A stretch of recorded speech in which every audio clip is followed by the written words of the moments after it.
Assalamu alaikum. This is Radio Pakistan. The news read by Muhammad Munib Hamid.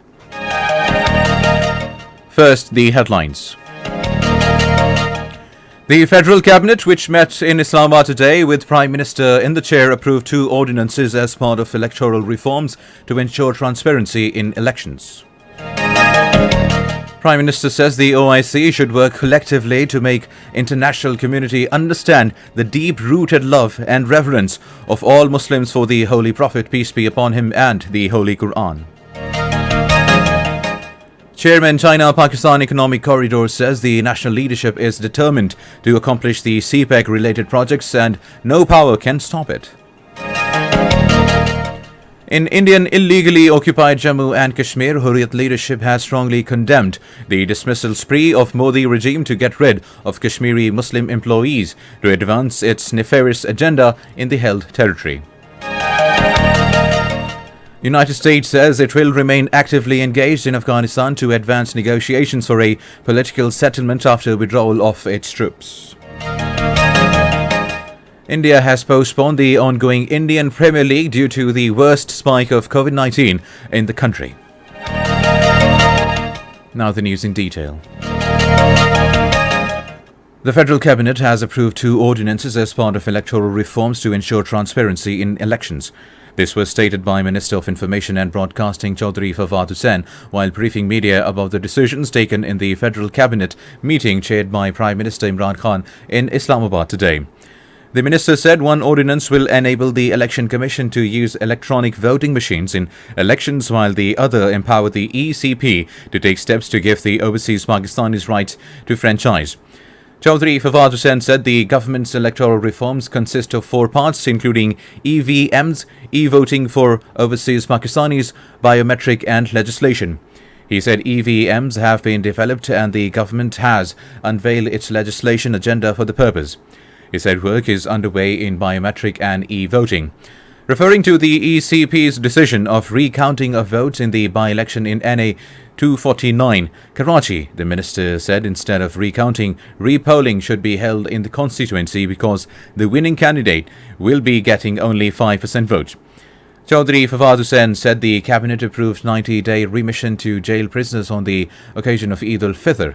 However, this remission will not be applicable to the prisoners of heinous crimes.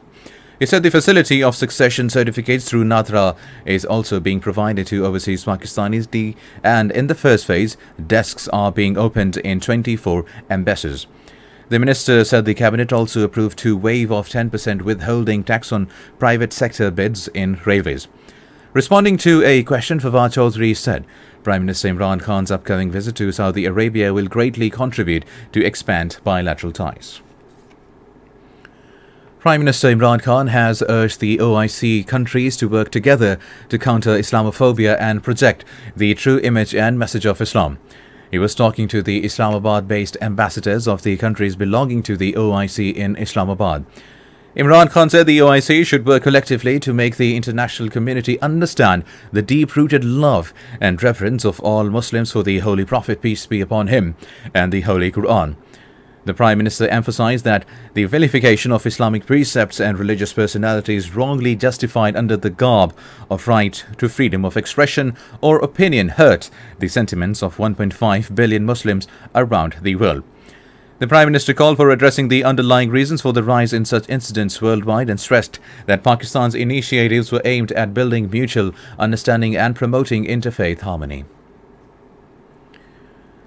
Minister for Energy Muhammad Hamad Azhar has expressed commitment for early completion and materialization of Turkmenistan, Afghanistan, Pakistan, India TAPI gas pipeline project. Talking to Ambassador of Turkmenistan Atajan Mavlamov in Islamabad today, he also reiterated desire to further cement the existing bilateral relations between the two brotherly countries. He said the natural resources, including natural gas from the Central Asian state, need to be explored for mutual benefit of both the countries. The minister understood the need to work out all details of gas transportation and supply agreements to the mutual benefit of all the countries. Chairman China-Pakistan Economic Corridor Authority Asim Salim Bajwa has said that China-Pakistan Economic Corridor is the project of national development and no power can stop it. Addressing the traders at a ceremony in Karachi today, he said national leadership is determined to accomplish the CPEC projects. He said that work on the western route of CPEC road network in Balochistan, establishment of 12 factories at Gwadar Free Zone, Faisalabad and Rashkai economic zones is underway. He said work on Sakar-Hyderabad motorway will soon be started. The Election Commission of Pakistan has ordered recounting of votes in NA 249 Karachi by-election.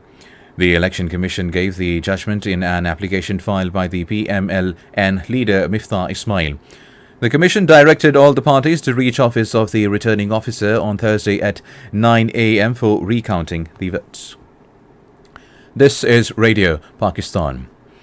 In Indian illegally occupied Jammu and Kashmir, the All Parties Hurriyat Conference and the Hurriyat Forum led by Mirwais Umar Farooq have strongly condemned the dismissal spree unleashed by the Modi regime to get rid of Kashmiri Muslim employees to advance its nefarious agenda in the territory.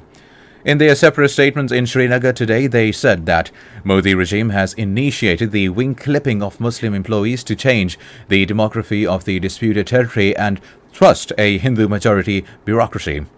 The APHC Working Vice C said India is exploiting the devastating COVID-19 pandemic to grab its expansionist designs in Jammu and Kashmir. He urged the United Nations Secretary-General Antonio Guterres to send its special envoys to Kashmir to take stock of the grim situation in the terrain. The United States says it will remain actively engaged in Afghanistan after the withdrawal of its troops from there to advance negotiations for a political settlement between all Afghan parties. Speaking at a joint press briefing with British Foreign Secretary Dominic Raab in London, the U.S. Secretary of State Antony Blinken said, "We will make sure to preserve the ability of Afghan forces to counter terrorism and maintain stability in that country." In Afghanistan, at least 12 people were killed as heavy rains and flash floods hit parts of Herat province. The local government in a statement said that the floods also destroyed tens of residential houses and orchards in the province and caused closure of several roads for traffic. China has urged Philippines to respect China's sovereignty and jurisdiction over the Yuan Island and stop taking actions that may complicate the situation in the region. Chinese Foreign Ministry spokesperson Wang Wenbin made the remarks in response to a query about a statement by the Philippine Department of Foreign Affairs in which it protested against Chinese Coast Guard's vessels' patrols in waters of the Huangyan Island. The spokesman said the Huangyan Island is China's territory and its adjacent waters are under China's jurisdiction. The United Arab Emirates has extended a ban on entry of travelers coming from India to prevent the spread of COVID-19. The Foreign Ministry in Abu Dhabi, in a statement, did not specify a date to lift the suspension, which was first announced on 22nd of last month. The Indian Premier League 2021, a major cricket event in India, has been postponed due to the worst spike of COVID-19 cases and deaths in the country. In a tweet, the Governing Council of IPL said that the decision has been made unanimously in consultation with the Board of Control for Cricket in India. The United Nations has condemned the excessive use of force by security officers in Colombia after numerous deaths during days of protests against a proposed tax reforms. The United Nations High Commissioner for Human Rights, Marta Hurtado, told reporters in Geneva that the situation remained volatile. And finally, the weather. Hot and dry weather is expected in most plain areas of the country during daytime, while gusty winds with rain-wind thunderstorm are expected in Islamabad, Punjab, northern Balochistan, Khyber Pakhtunkhwa, Kashmir and Gilgit-Baltistan during the next 12 hours. And now for the headlines. The Federal Cabinet, which met in Islamabad today with Prime Minister in the chair, approved 2 ordinances as part of electoral reforms to ensure transparency in elections. Prime Minister says the OIC should work collectively to make international community understand the deep-rooted love and reverence of all Muslims for the Holy Prophet, peace be upon him, and the Holy Quran. Chairman China-Pakistan Economic Corridor says the national leadership is determined to accomplish the CPEC-related projects and no power can stop it. In Indian illegally occupied Jammu and Kashmir, Hurriyat leadership has strongly condemned the dismissal spree of Modi regime to get rid of Kashmiri Muslim employees to advance its nefarious agenda in the held territory. United States says it will remain actively engaged in Afghanistan to advance negotiations for a political settlement after withdrawal of its troops. India has postponed the ongoing Indian Premier League due to the worst spike of COVID-19 in the country. And that is the end of the news. For more news and analysis, log on to our website radio.gov.pk and also watch live video streaming of our bulletins on the link facebook.com/Radio Pakistan News Official.